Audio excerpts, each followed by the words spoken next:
what they call the exchange, which, just like with the employer-provided coverage, means all the plans will be the same.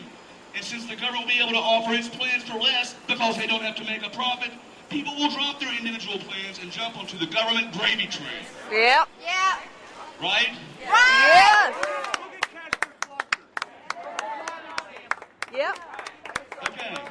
I know that some of this stuff is complicated, so let's do this.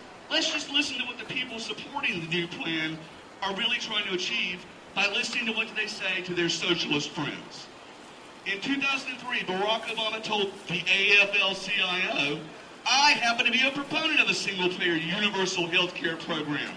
But as you all know, we may not get there immediately, because first we have to take back the White House, we have to take back the Senate, and we have to take back the House of Representatives." Unfortunately, friends, they've done that. Yep. Then in 2007, in front of a forum of SEIU employees,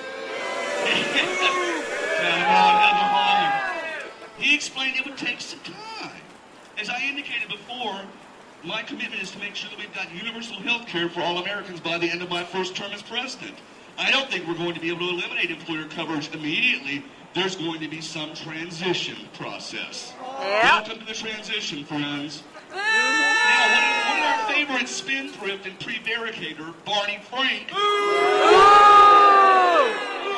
Come on, he'll be vacationing on Uranus next week. Sorry. I couldn't help it, I'm sorry. It's Uranus. He said, "I think if we get a good public option, it could lead to single payer. And that's the best way to reach single payer." And Jacob Hacker, the Ivy League elitist who concocted the whole idea of a public option, laid it all out on the table in July of last year when he said this.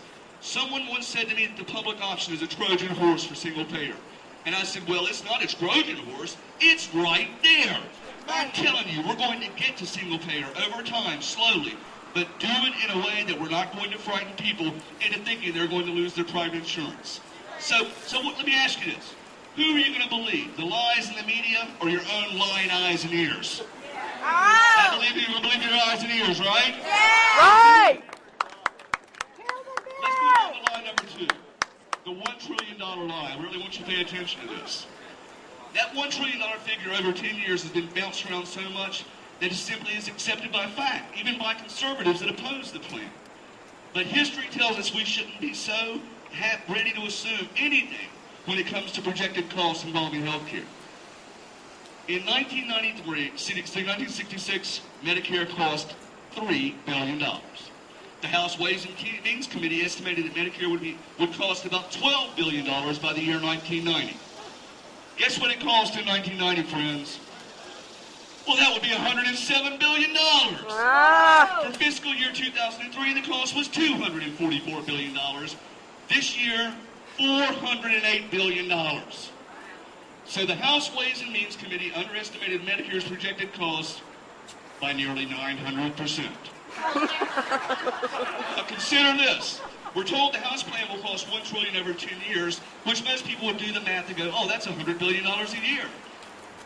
But that's a lie, because in the year 2019, the projected annual cost of this plan is $245 billion. That's because all the costs have been backloaded into the last 5 years of the plan. Now, let's assume the current administration's projections are twice as good as the House Ways and Means Committee back in 1966. That means they've underestimated actual cost by 450%. That means that in the year 2019, you're looking at $1.1 trillion a year. Oh. It doesn't matter how often you toss the word trillion around, my friends. That dog won't hunt. No!